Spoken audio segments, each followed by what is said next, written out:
whatever pair of denim pants you have on right now, no matter their origin.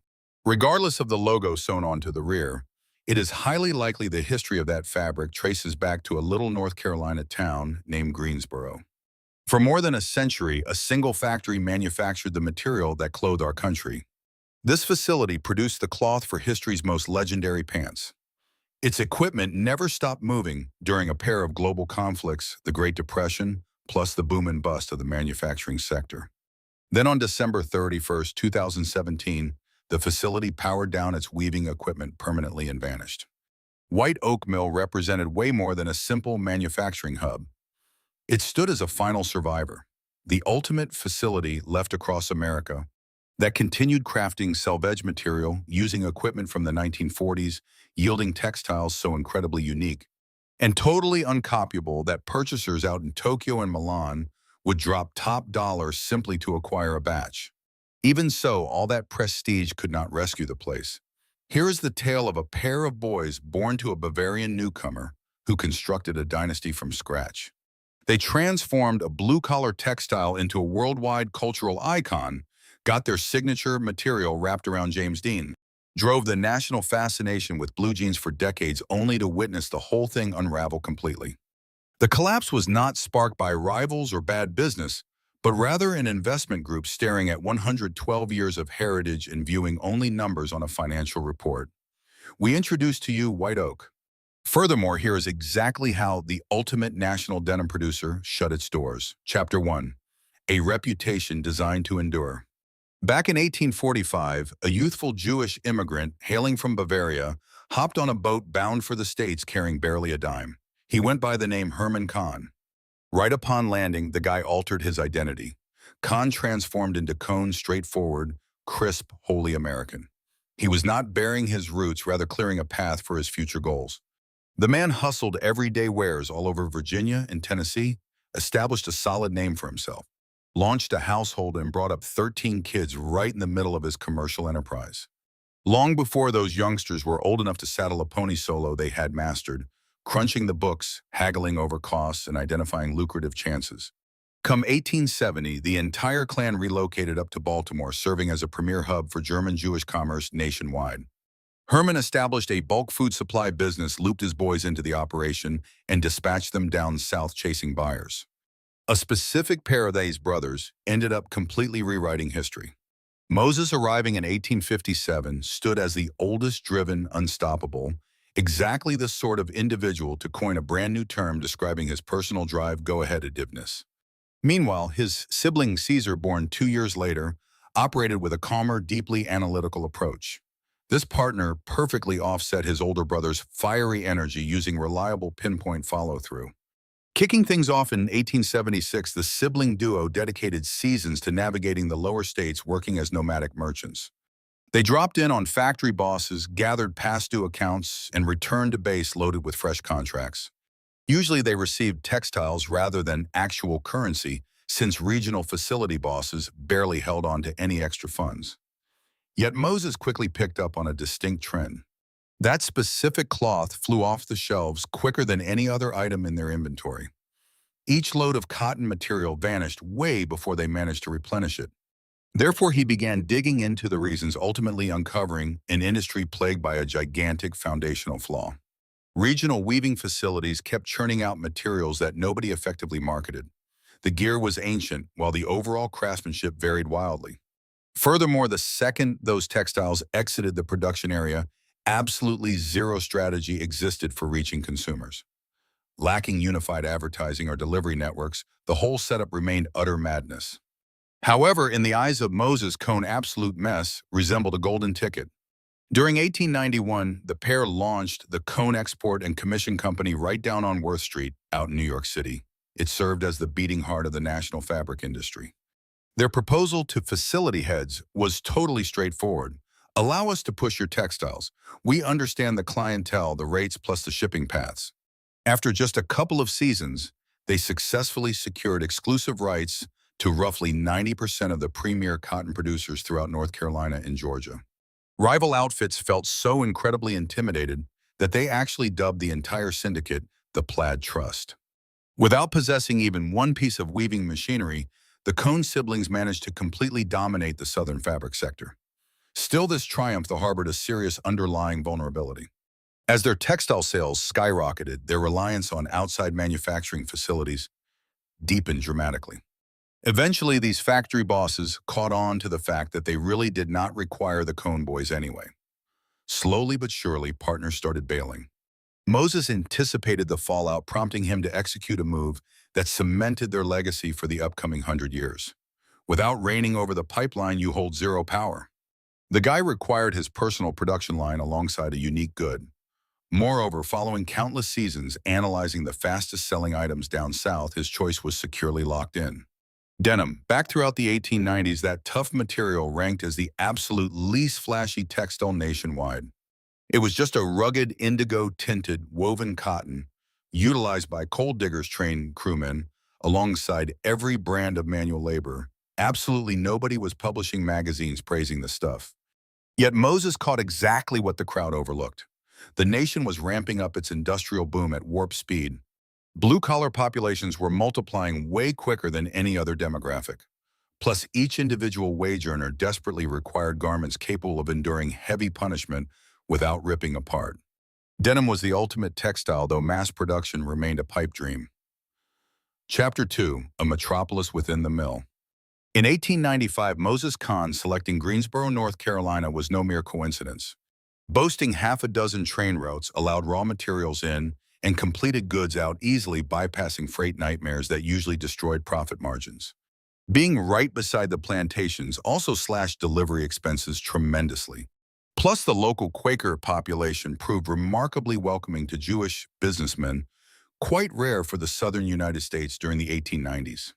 Purchasing a defunct metal foundry northeast of city limits, Moses Kahn launched Proximity Cotton Mill, aptly named for being so close to local crop storage facilities and tracks. By 1896, the machinery began churning out initial batches of indigo and brown twill. In 1905, another facility launched right beside a 200-year-old oak, a massive tree predating the town's actual founding. White oak debuted with 1,000 looms, 10 storage units, and a dedicated energy grid, making it the South's premier textile giant. Yet this was merely the beginning. What truly set white oak apart from typical industrial sites nationwide, though, was their grander vision. The Kahn family wasn't just erecting a workplace. They essentially constructed an entire society. Employees arrived from isolated agricultural areas without automobiles, public transport, or any reliable commuting method. Therefore, the Kahns built 5 complete residential neighborhoods right beside their production facilities. During their prime, these communities sprawled over 450 acres, containing roughly 1,500 houses, accommodating nearly 2,675 laborers and relatives outnumbering many southern county capitals.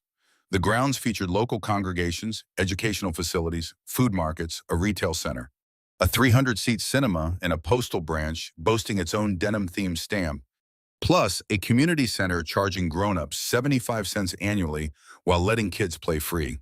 They also operated a private farm with 150 cattle for morning doorstep deliveries. Setting another regional milestone, the Kahn family brought on the South's very first dedicated welfare professional alongside a medical team. Later, when their employee financial institution collapsed amidst the Great Depression, the Kahn brothers dug into their own pockets to reimburse every single missing cent.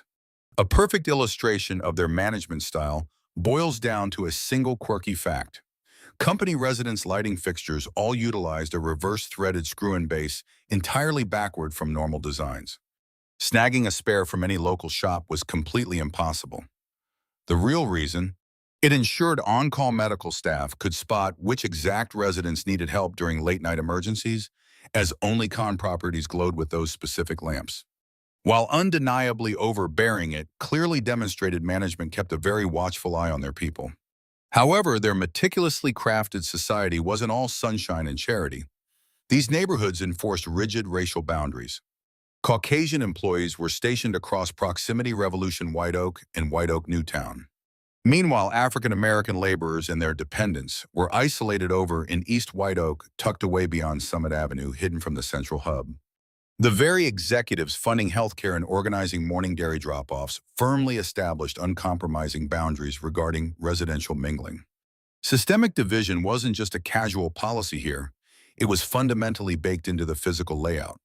Yet through all this, the relentless clatter of textile machinery served as a constant soundtrack behind neighborhood chats, classroom lectures, and porch drop-offs.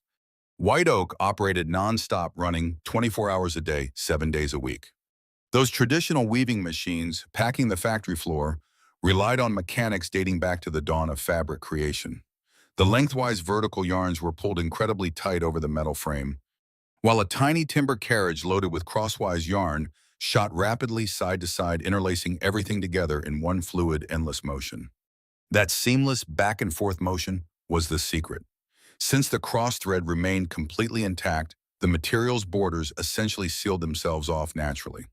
Preventing loose strings, it created a crisp, locked-in edge known trade-wide as a selvage. Every single global manufacturer operated like this in 1905. It was the sole method humans had for producing textiles. There wasn't a reason to innovate. Not yet anyway. Chapter 3. The Fall of a Textile Monarch. Reaching 1908, Moses Khan achieved something the country's business elite considered practically impossible.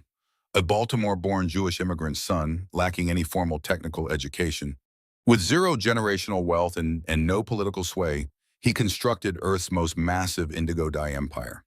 The White Oak facility cemented its legacy as an absolute powerhouse within global fabric manufacturing. Newspapers dubbed Moses the undisputed ruler of blue jeans. At just 51, he ought to have enjoyed many more years. He wouldn't. Before the year ended, a fatal cardiac event claimed his life. There was zero legal paperwork or succession plan left in his wake, only a booming business operating at maximum speed and a sibling forced to navigate the chaos. Caesar immediately took the reins. In just 48 months, he launched Proximity Printworks, ranking among the premier Southern plants exclusively focused on stamping vibrant hues onto textiles. Then back in 1915, he struck the exact bargain destined to shape White Oak's core legacy for the upcoming 8 decades. A sole provider contract with the Levi Strauss & Company, supplying the double X cloth essential for Levi's 501s, America's highest-grossing pants ever made. Insiders familiar with this arrangement refer to it as the ultimate golden handshake. Both enterprises share German-Jewish heritage, a mutual passion for incredibly rugged merchandise, and a profound realization of their interdependence. For Cohn, this guaranteed an enormous, incredibly reliable buyer. Levi secured textiles they could absolutely trust. This unwritten pact remained unbroken for almost 80 years. Caesar unfortunately missed the majority of this era. He passed away during March 1917, shy of his 60th birthday. He also departed long before the massive impact of his and Moses's creation firmly cemented itself into the history books. Both brothers perished way too early. Junior siblings, Julius and Bernard, grabbed the wheel, guiding the corporation straight through the 1900s' rockiest eras. The first and second global conflicts delivered absolutely massive armed forces agreements, producing tough cotton for combat outfits, tactical equipment, and storage sacks, leading White Oak to score the Army-Navy E Award by the Second World War's conclusion. Representing the absolute top manufacturing prize America awarded public factories amid battle. Yet indoors, those trophies paled next to the grueling daily grind. Factory floor operators proudly embraced the nickname lint heads, a label originating as an external slur, targeting folks covered head to toe in stray cotton fuzz after clocking out. Eventually, the exact folks gathering that fuzz began treating the moniker as a true mark of honor. Lily Mae Crum joined White Oak back in 1941, pacing the identical factory lanes her dad previously patrolled, managing 54 weaving machines, constantly scrubbing fuzz off the prongs and ensuring those straps never caught. She tackled that exact position for 45 continuous years, finally stepping down in 1986. Both her boys labored there too, putting 3 entire generations under a single roof. Looking back much later, she vividly recalled the blistering temperatures. It hit 106 degrees Fahrenheit during summers prior to climate control. The airborne fuzz got so dense you frequently lost sight of the opposite wall. Mothers brought babies along, nesting them inside soft cotton crates, while working pacing boards polished totally slick by endless footsteps. Yet she still remarked, "I have literally never encountered bosses who looked after their staff quite like management did here." That statement comes straight from a gal who inhaled heavy fuzz for 45 years inside spaces reaching 106 degrees midsummer. Such a sentiment definitely packs way more punch than some corporate media blast. Simultaneously, their operating equipment kept advancing. As the 1950s rolled around, White Oak transitioned toward the Draper X3. It remained a traditional weaver utilizing core mechanics, yet featured broader dimensions crafting textiles 45 inches wide at about 150 strokes every 60 seconds. One stroke equals a single dart across the frame. Just one crosswise yarn line interlaced directly through the lengthwise strings. Hitting 150 strokes every 60 seconds pushed the Draper X3 to the absolute physical speed limit of traditional weaving tech. That carrier needed to cross the entire setup, slow down, flip directions, and return in mere split seconds, repeating thousands of times hourly. Back in 1950, practically nobody considered this maximum velocity problematic. Yet over in Europe, clever inventors had already started drafting advanced equipment lacking those carriers completely. Chapter 4. Denim Nation. During its initial 50 years around the block, blue jeans held one sole purpose: staying rugged enough to avoid ripping apart. Coal diggers rocked them. Train crewmen sported them. Agricultural hands relied on them. This material strictly served practical needs, zero frills attached. Claiming a simple set of work pants might broadcast a personal statement or edgy vibe would sound utterly crazy to folks back in 1930. Suddenly, society shifted, bringing those blue textiles right along for the ride. The second global conflict sparked a totally wild transformation in stateside apparel. Troops deployed abroad packing their dungarees for downtime relaxation. Consequently, tons of foreign locals witnessed this rugged material firsthand.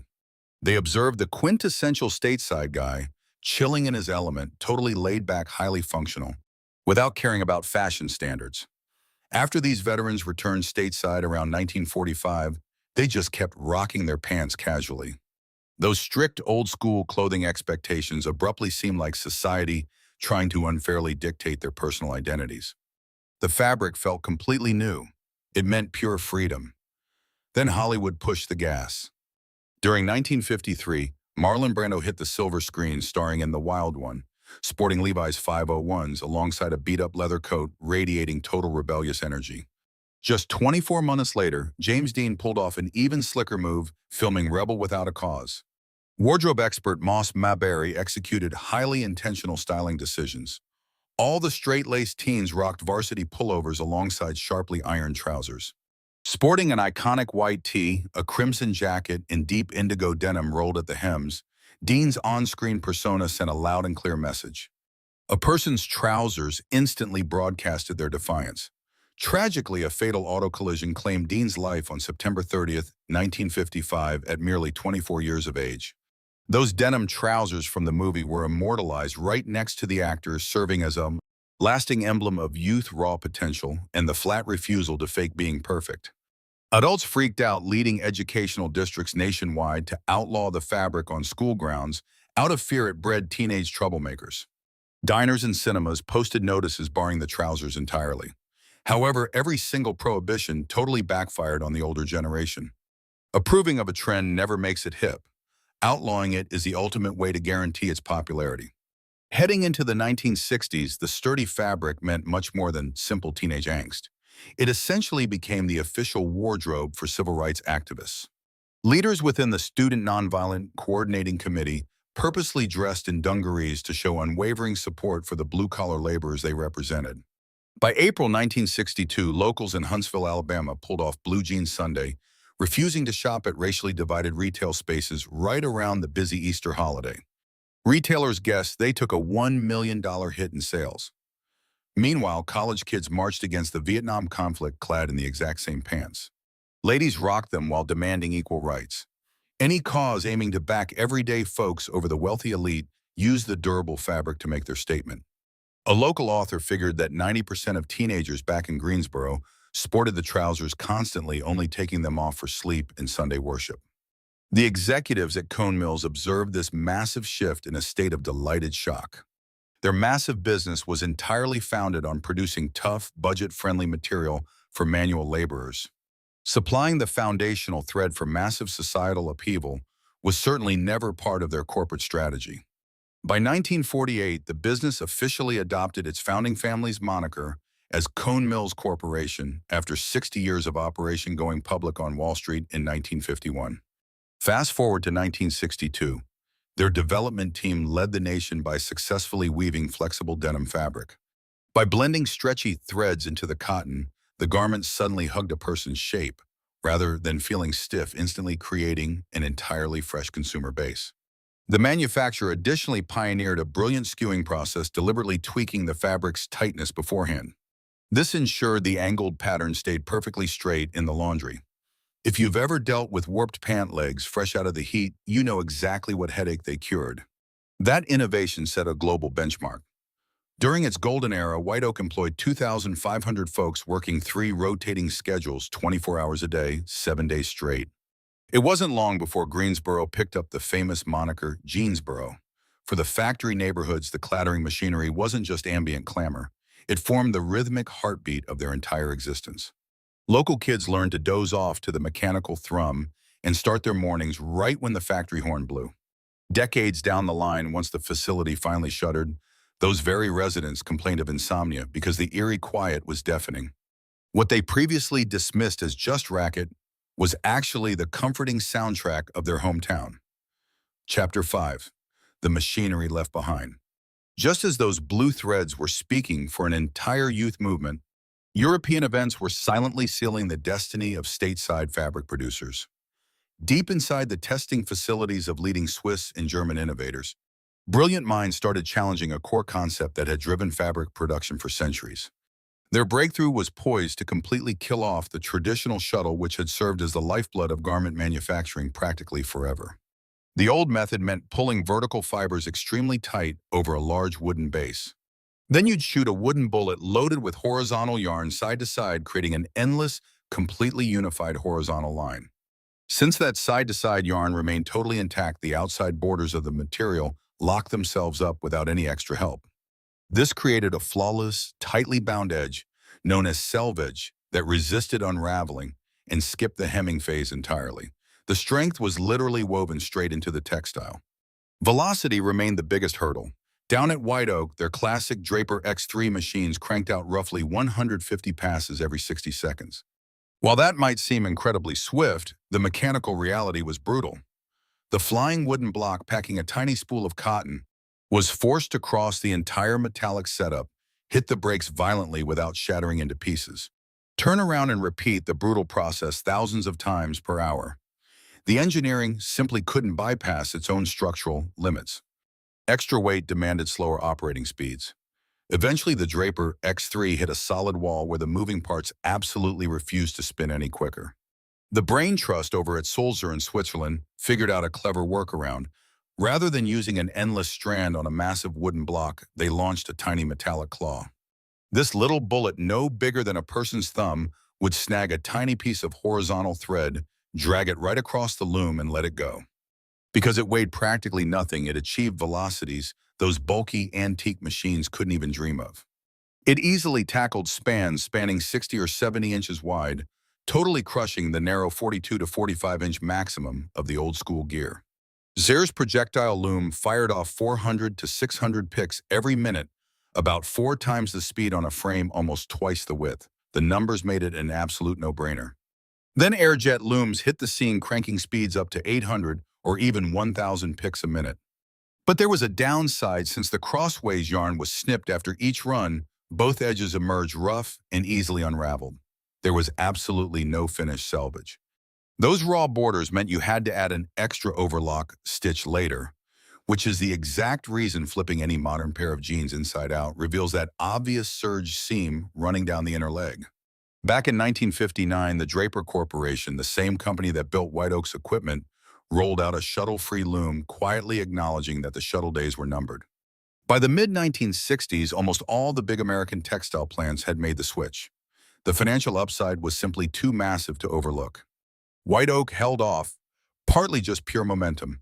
Kahn had already sunk serious cash into hundreds of Draper X3s and wasn't about to dump them overnight. But the real reason was straightforward. Back then, buyers just didn't care. Back in 1965, all denim was selvage because the fabric only came off those older shuttle setups. Nobody paid extra for a finished edge, shoppers couldn't tell the difference, and a niche market didn't exist. It wasn't even considered a marketing feature. As a result, while the whole business evolved, White Oak keeping their old gear seemed less like a noble rebellion and more like a factory just lagging behind. What folks failed to grasp at the time was that those aging Draper X3s were weaving magic that would be permanently impossible to recreate once they disappeared. Shuttle machines take their time, and that sluggish pace is crucial. The relaxed tension and smoother movements leave room for organic quirks in the thread, little thick spots known as slubs, and tiny fuzzy tufts of cotton known as neps popping right off the fabric's face. Those aren't flaws. They are the actual history of the plant woven directly into the cloth. Since the blue dye just coats the outer layer of the thread, instead of soaking completely through those bulky bumps and fuzzy bits grab the light in totally unique ways. Wash out distinctively and wear down over time to perfectly mimic the unique body shape of their owner. You just can't fake that character on hardware blasting out 800 pics a minute. It is literally scientifically impossible. The operators managing those Draper X3s knew this in their bones, even if they didn't have the exact vocabulary for it. They understood the equipment the same way a guitarist knows their strings, not by reading a guidebook, but through decades of hands-on everyday experience. They could literally listen for a failing pick right before it gave out just a tiny hiccup in the machine's heartbeat, warning them a line was ready to pop. They'd brush their fingers over the fresh cloth and spot an imperfection long before a tailor ever grabbed a pair of scissors. That sort of expertise wasn't trapped in some corporate binder. It survived entirely through touch and sound, handed down organically from older workers to the rookies. The second the factory shut its doors, all that magic vanished with the crew. Chapter 6. The handshake falls apart. Heading into the late 1970s, the warning signs were glaringly obvious if you just knew where to look. Inexpensive fabrics imported from Japan. Taiwan and South Korea started completely swamping stateside store displays with their craftsmanship noticeably improving every single season. The price tags kept tumbling down. Stateside factories couldn't compete on either front. Between 1977 and 1990, Kahn shuttered 10 separate plants, taking down the proximity cotton mill. The absolute first factory Moses put up back in 1896. The very spot where everything kicked off was just gone. White Oak squeaked by since jeans were still selling, but the broader landscape was changing faster than any productivity hack could fix. By 1983, the danger hit home. A Wall Street firm named Western Pacific quietly started scooping up Cohn's shares, launching an aggressive corporate raid designed to hand a 90-year-old legacy over to greedy backers who didn't give a damn about actually making fabric. The leadership team punched back the only way they knew how. They took out massive loans to purchase their own equity back. It stopped the buyout, sure, but that giant financial anchor dragged down their balance sheet for decades, totally crippling innovation. They successfully shielded the business from a direct hit only to accidentally create a massive blind spot they wouldn't notice until later. And then came January 1st, 1994. NAFTA officially dropped. The North American Free Trade Agreement didn't just instantly nuke the stateside fabric game. What it actually did was completely yank away the safety net.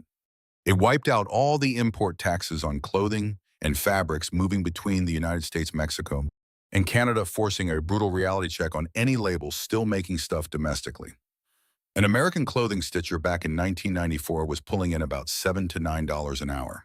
Meanwhile, a factory hand in Mexico made about $60 a week. The numbers just couldn't compete. Like dominoes falling, the legendary labels that practically invented stateside jeans packed up and headed south. Levi's, Lee Wrangler, and the Gap. Every press release hid behind slick corporate jargon about strategic restructuring. In plain English, it meant local factory jobs got shipped off to places willing to do the labor for pennies on the dollar. From 1994 through the late 1990s, the domestic clothing industry bled out almost 300,000 jobs. In 1998, North Carolina lost over 10,500 manufacturing jobs, a staggering 6% of their total fabric industry staff wiped out within 12 months. Down in Greensboro, White Oak witnessed this entire collapse unfold. Then the devastating phone call happened.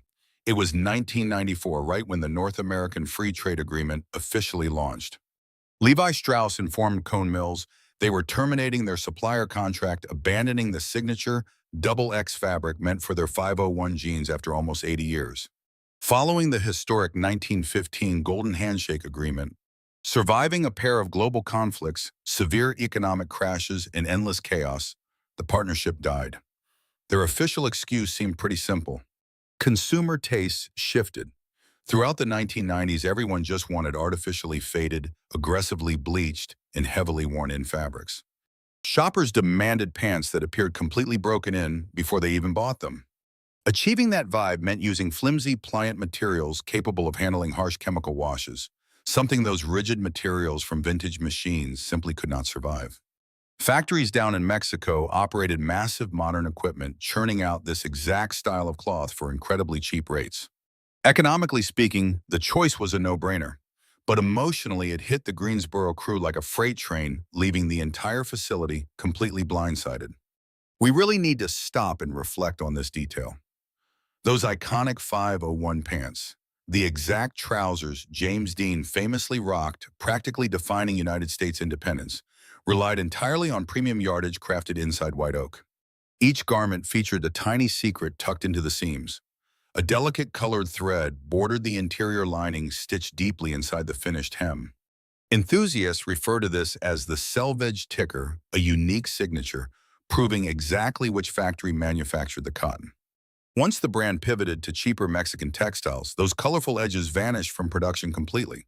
The average shopper stayed clueless, but the Carolina crew definitely felt the loss. To the folks grinding on the factory floor in 1994, it wasn't just some news story. It manifested as a creeping, heavy atmosphere. Management merged schedules together. Specific weaving stations went dark and permanently stayed offline. Nobody alive had ever witnessed it before, but entire sections of the production floor suddenly fell dead silent in the middle of the day. Lifelong employees, completely accustomed to absolutely deafening environments, were now wandering through eerie, unnerving quiet zones that felt entirely wrong. When you had relatives working those floors for 2 or 3 decades, losing the gig hurt way deeper than missing a salary. This stripped away their heritage. Their dads operated that equipment right alongside their granddads before them. Figuring out your purpose as a Southern factory hand used to be incredibly straightforward and obvious. Suddenly, that clarity faded away.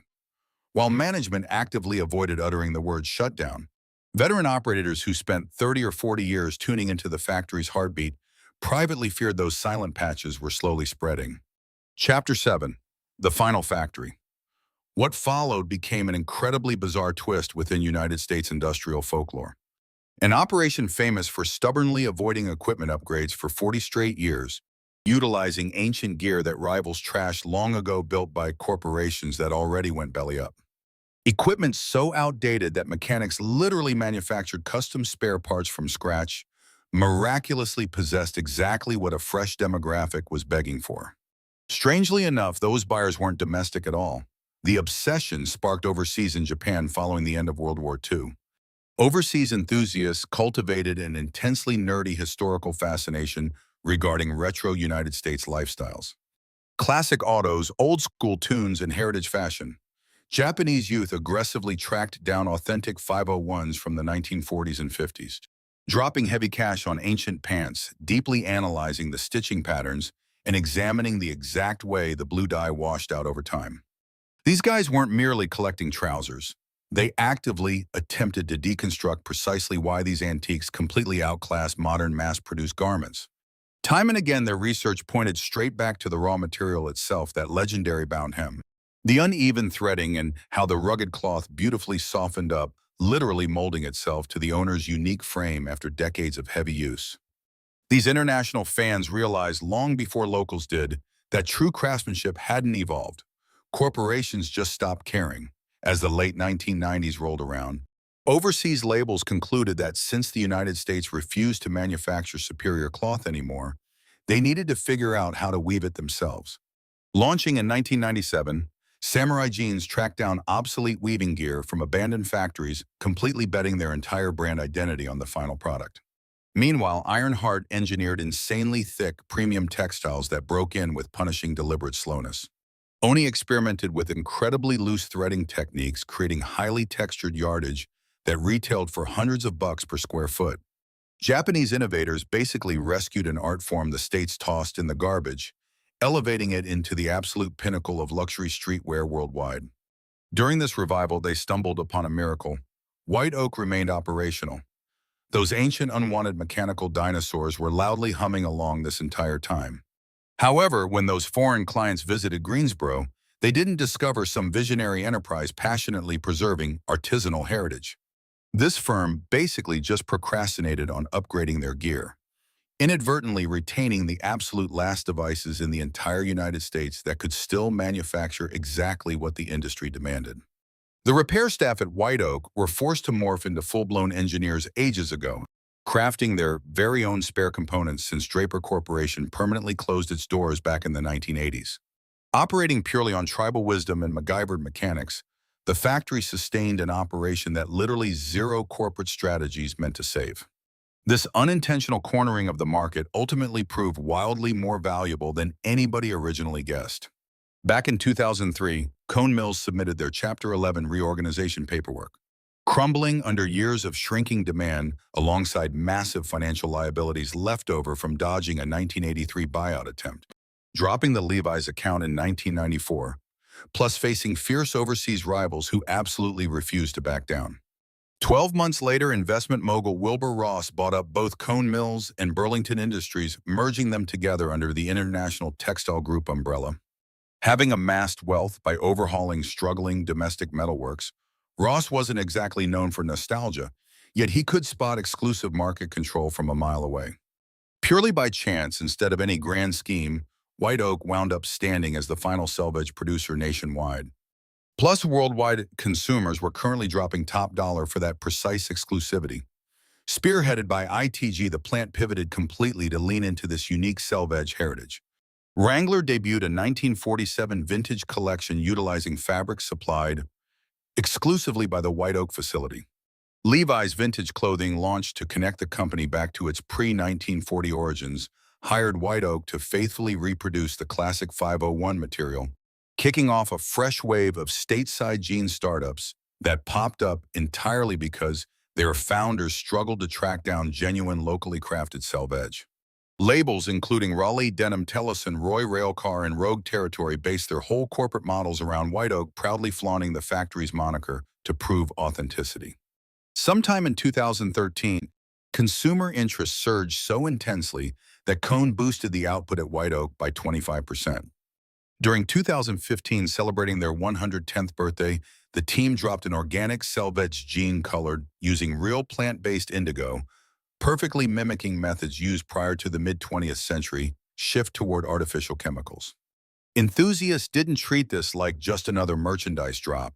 It felt way more akin to unearthing a treasured artifact everyone assumed was gone forever. Those final 200 employees dedicated their entire professional lives to a craft that practically nobody in the country realized was still around. Suddenly, reporters traveled all the way from Tokyo, Berlin, and Sydney just to capture footage of the weaving floor. High-profile style bloggers began broadcasting behind-the-scenes walkthroughs of the facility. Folks who basically inherited these skills from their parents and just wanted a peaceful retirement were suddenly hailed as master craftsmen and protectors of a dying art. After an incredibly long dry spell, people everywhere finally viewed that structure not merely as a manufacturing plant, but as a functioning slice of United States heritage that miraculously kept ticking. The crew definitely wouldn't describe themselves with such fancy terms, though they absolutely grasped the significance of the moment. Their daily grind was finally thrust into the spotlight, yet getting noticed as fate would have it wouldn't be sufficient to keep the doors open. Chapter 8. The Guys Crunching the Numbers. Around October 2016, Wilbur Ross offloaded the International Textile Group to a Los Angeles private investment firm named Platinum Equity for $99 million. You couldn't ignore the timing. Barely weeks after signing the paperwork, Ross got the nod for United States Commerce Secretary under incoming President Donald Trump. He moved forward, and White Oak found itself under entirely fresh management. Platinum Equity operated like a highly typical corporation, making the subsequent events totally expected. Established in 1995, the outfit had swallowed up 185 businesses and dumped 155 of them by 2016. Their whole strategy centered around operations-focused private investment and rapid turnarounds. Evaluate the holdings, trim the fat to maximize output, then flip it. They were absolute pros. The issue definitely wasn't that Platinum Equity acted with evil intent. The real snag was their cold, hard logic. Because whenever you shine an objective dollars and cents spotlight onto the White Oak facility, the profit margins look incredibly grim. 33 weaving machines, every single device hailed straight from the 1940s, babied by employees holding exclusive mechanical expertise found nowhere else on Earth. The payroll sat at 200 staff, a steep drop from their peak of 2,500. You're looking at a hyper-specialized good with a premium price tag but a tiny audience, plus astronomical upkeep expenses for machinery lacking an active manufacturer. There was absolutely zero replacement parts network and completely non-existent technical help outside the folks physically standing in the room looking at Excel documents. White Oak essentially resembled a massive financial burden wearing a boutique disguise. There simply wasn't a clean escape route from this trap. Swapping the Draper X3 units for contemporary equipment instantly fixes your repair headaches. However, that move totally ruins the Selvedge appeal, destroying the core reason buyers shelled out extra cash to begin with. All the labels partnering with White Oak, including Levi's Vintage Clothing, Wrangler Heritage, Tellison, and Raleigh Denim, forged their entire brand identity on those exact vintage devices, churning out that distinctive material. Updating the production floor basically means killing off the very soul that makes White Oak special. Doing that would just transform the place into a generic factory easily undercut by overseas labor. And tracking down additional Draper X3 units was a pipe dream. The original manufacturer closed its doors back in the 1980s. Trying to find antique weaving equipment meant digging through a sparse, unpredictable, and widely dispersed resale market. Trying to grow production by hunting down used gear simply was not a viable strategy. It was pure fiction. The only real option left was to maintain the current trajectory and just keep operating their existing setups. They would have to continue pushing high-end denim at luxury rates, crossing their fingers that the aging hardware would not fall apart. A legacy family operation looking decades ahead might have survived on that math. But for an investment firm hunting for a quick payout, it was practically financial suicide. Keeping 80-year-old factory hardware running does not come with a fixed price tag. Those upkeep expenses snowball. With each passing 12 months, the pool of mechanics actually capable of repairing that antique gear shrinks. Meanwhile, the odds of a catastrophic, unfixable failure skyrocket annually. All the numbers signaled a grim fate for the weaving floor. The veteran floor workers sensed the impending doom long before any official word came down from the brass. The fresh corporate overlords focused on completely different metrics during their floor tours, drilling into production quotas and the upkeep expenses for each individual machine. They only cared about the real estate value of the property, completely ignoring the actual craftsmanship of the textiles.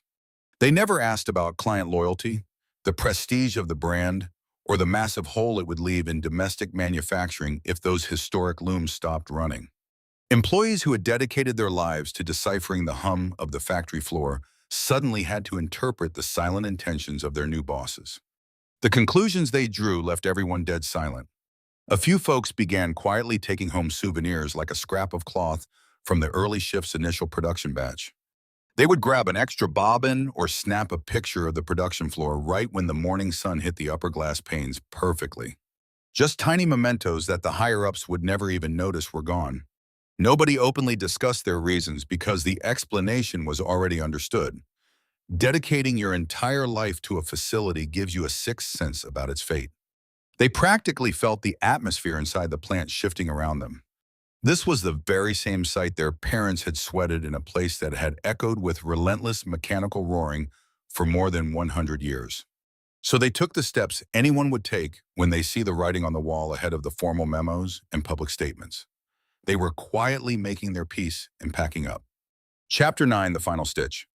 On October 18, 2017, the International Textile Group dropped a brief public notice consisting of just 2 paragraphs. That short blurb was the whole message. Following 112 years of nonstop production weathering a pair of global conflicts, surviving the massive economic collapse of the 1930s, securing that legendary partnership with Levi's, and enjoying an unexpected revival fueled by overseas denim enthusiasts and high-end niche markets. Everything folded via a few lines of sterile boardroom jargon. The memo claimed that shifting consumer habits had slashed their overall sales and that buyers were now looking past American borders for their supplies. There was zero effort to save the legacy, absolutely no formal send-off, and total silence regarding the monumental history they were killing off. They simply provided a hard deadline, December 31st, 2017. And the unspoken message was clear that every worker needed to scramble for a backup plan immediately. It took precisely 1 year for Platinum Equity to finalize their takeover and pull the plug entirely 12 short months from the initial deal to the final death blow. That official document completely ignored the fact that the Draper X3 units were actively churning out goods when the news broke, that fresh contracts were currently hitting the books, and that the factory floor was actively spinning out premium materials that international clients were dropping heavy cash to secure. Absolutely none of those facts swayed the cold hard math already finalized by an investment group strictly focused on a quick turnaround. The 200 employees remaining on the line were handed their walking papers just 75 days prior to the shutdown. Federal labor laws mandate that companies with over 100 staffers provide a minimum 60-day heads-up for sweeping job cuts. The corporate group offered exactly 75. It met the bare legal minimums, but it was still a devastating blow delivered to folks who had dedicated their whole lives to a singular craft in a domestic trade that was already completely dead. Any competing plants that could have potentially brought on a seasoned operator or machinery expert had already vanished, completely wiped out throughout the 1990s and 2000s by the exact same economic pressures that had squeezed white oak for years. Having 75 days was not a safety net. It was merely a ticking clock plunging them into an employment landscape that had zero use for their highly specialized talents. Their deep, ingrained expertise, like detecting an engine hitch by sound alone or sensing fabric snags that modern sensors missed entirely, became totally useless overnight. Nancy Vaughn, the mayor of Greensboro, skipped the polite political spin completely. She openly labeled the situation a devastating blow to the stomach, completely refusing to sugarcoat it as a mere economic shift or industry pivot. That was the exact raw emotion ripping through a town that had endured 30 years of industrial decline, only to falsely assume this specific plant had somehow beaten the odds. Pushing luxury price tags, securing legacy corporate partnerships, and hosting Japanese media teams, every bit of that hype had genuinely felt like a permanent lifeline. Just a couple of sections later, it vanished entirely. The atmosphere on the production floor during that concluding stretch had absolutely no precedent in the facility's long past. Production never dragged. In fact, the equipment pushed at a frantic pace unseen for ages. As soon as the news broke about White Oak shutting its doors, clothing labels panicked and rushed to hoard massive textile reserves. Prior to the final shutdown, purchasers from Japan jumped in right alongside classic European fashion houses. Local clothing creators whose whole brand depended heavily on that signature, White Oak Selvedge, jumped into the fray. Material bundles usually purchased at standard rates suddenly commanded triple, quadruple, or quintuple the usual cost. The cloth remained identical, yet each fresh spool possessed a newly irreplaceable legacy. Enthusiasts snatched up unwashed lengths without any intention of actually sewing a garment. These textiles transformed into historical relics right under their noses, while the gears kept turning, yet amidst the chaos, employees loyally clocked in for their scheduled duties. Crews operated the machinery, swept away dust, tracked the bobbins, and observed that signature edge develop perfectly. Everyone executed their task with total precision down to the absolute last minute. They weren't driven by pure nostalgia. This is simply how true masters operate when they excel at a specific trade. True excellence doesn't just vanish simply because an executive decides to pull the plug. White Oak finished its final run late on December 31st, 2017. Those 33 Draper X3 devices from the 1940s, sustained by clever tweaking and globally unique expertise, finally went permanently dark. The hardware never failed, nor did the customer demand vanish. Suits stationed out in Los Angeles pulled the plug ordered by executives who hadn't spent a single second walking that specific factory space. These bosses couldn't recognize a failing thread by sound, nor grasp the tactile feedback of fresh selvage that a basic financial chart completely ignores. America's ultimate Selvedge plant shut its doors forever just as the holiday ball dropped. A mechanical hum that vibrated nonstop for over 100 years. That familiar cadence locals unconsciously ingrained into their nightly rest suddenly vanished. Total silence swallowed the facility in eerie stillness, totally alien to its long, rich history. A Louisiana outfit named Vidalia Mills bought up a majority of those 33 Draper X3 units, hoping to keep domestic selvage manufacturing alive. While the gear still functioned, the hurdle wasn't about shipping crates. It was a massive brain drain. Every single mechanism required teardown shipping and delicate reassembly by seasoned experts. Yet the veteran operators who devoted their lives to that specific hardware had vanished. Vidalia basically adopted a metal shell stripped of its crucial human soul, and overcoming that massive learning curve would stretch wildly past any realistic timeline. The White Oak facility finally fell to the wrecking ball in January 2019. Mosaic Khan's original 1905 creation crumbled without any historical protection or timely rescue campaign. The entire plot was scraped perfectly bare. A chunk of that absolute last textile batch landed with British creator Ian Barry, who relies purely on jeans material, to craft a display titled Secret Garden, currently hanging inside the Children's Museum of the Arts in New York City. This robust material that once outfitted domestic blue-collar crews forged the most incredibly legendary pants in human history and completely defied every bet against its survival, ultimately finishing its run framed on a gallery partition. After all, galleries simply house dead artifacts that completely vanished from the real world. Come December 31st, 2017, White Oak simply fit that exact mold. Chapter 10, The True Agonizing Cost. You could definitely spin this tale to frame White Oak Mill as just another enterprise crushed by modern commerce, a boutique producer pushing outdated gear for a tiny audience, unable to cover crazy operational bills. That particular angle isn't entirely inaccurate. The math definitely added up, yet obsessing over balance sheets ignores the profound heartbreak of what truly disappeared on December 31st, 2017. Begin directly with the sheer raw expertise that exited alongside the departing staff. Those 200 names on the final payroll weren't just standard cogs in a machine. They stood as the ultimate guardians of an art form, completely lacking any formal academy's printed manuals or official degrees. Their incredibly deep wisdom was forged through 30 or 40 long, hard years of daily grinding alongside quirky hardware. They could easily detect the absolute faintest rhythmic stutter, hinting that a line was prepping to totally break or feeling tiny woven inconsistencies that wouldn't actually show up until a tailor started stitching. Nobody ever jotted these secrets down since the folks holding the keys never once dreamed it was even necessary. Mentors simply handed the torch down to rookies right there in the dusty trenches through sheer muscle memory and close observation. As the crew permanently walked away, the magic vanished too. You can't just revive 30 years of ingrained mastery in a mere 5 or 10. Grabbing the majority of those 33 Draper X3s meant Vidalia Mills only got the physical machinery lacking the actual operational know-how. Relocating the equipment was easy enough, but you can't just box up decades of maintenance expertise, especially with the nightmare of sourcing spare components. The original Draper Corporation actually folded way back in the 1980s. Factory-fresh pieces were completely gone. Any facility still operating Draper X3s was forced to mill their own custom hardware just to keep those relics alive. Once White Oak shut down, that whole underground parts pipeline dried up. Any surviving looms weaving Selvedge denim stateside had to rely on a logistical web that felt closer to digging up fossils than actual production. You don't see those patterns in an industry getting saved. That's exactly what it looks like when machinery faces total extinction. This dealt a fatal, straightforward blow to our domestic jeans.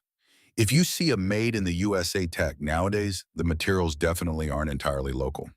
That high-end Selvedge cloth must now be imported from Japan, Italy, or Turkey. Simply put, the final stateside facility with that specific weaving capability vanished. Moses Khan established a perfect system back in 1896, domestic cloth for domestic laborers making domestic products, and now that cycle is completely shattered. Wishing for its return won't fix a thing. Those 200 employees walking out of White Oak's doors forever weren't just numbers on a spreadsheet. The majority were older than 45 and lacking university diplomas, having lived basically their whole adult existence just a stone's throw from the plant. Greensboro's fabric sector had been shrinking heavily for decades. Plenty of factories folded long before White Oak, and the post-shutdown career workshops almost never replaced the income or the sense of purpose these folks lost. They weren't just punching a clock. They were carrying on a highly specialized craft right where their mothers, fathers, and even grandparents had mastered the exact same skills. Demolishing that structure in January 2019 erased 200 continuous family lineages of specialized labor. Going through a transitional class doesn't magically create an equal opportunity on the other side. Their deeply ingrained expertise literally has no home left anywhere in America. And that brings up the bitter, lingering paradox at the heart of White Oak's downfall. Originally, blue jeans were strictly the uniform of everyday blue-collar Americans, crafted locally and worn strictly for heavy labor without any fancy prestige attached whatsoever. Right before the facility locked its doors, premium Selvedge pants cut from their denim were retailing anywhere from $300 to $500. Hardcore enthusiasts and vintage aficionados dropping that kind of cash had actually rescued the factory from the brink once before. If not for the high-end Selvedge craze, White Oak would have shuttered in the early 2000s. Yet that 15-year lifeline just couldn't push the massive numbers demanded by a private equity group. Folks who truly respected the artistry kept the plan alive, only for it to be gutted by executives who didn't get it at all. The disconnect between a craftsman's respect for the trade and a spreadsheet's cold bottom line isn't some random glitch in the corporate machine. That's literally the business model functioning perfectly.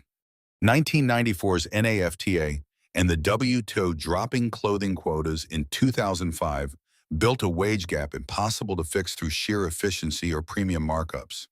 Domestic production definitely wasn't lacking in quality. It happened because international commerce was entirely structured to chase the absolute cheapest prices, rather than protecting local talent neighborhoods or historical legacies. Moses Khan founded his massive operation on three core ideas. Locate actual buyers, stay near your raw materials, and beat everyone on craftsmanship. Those rules still work.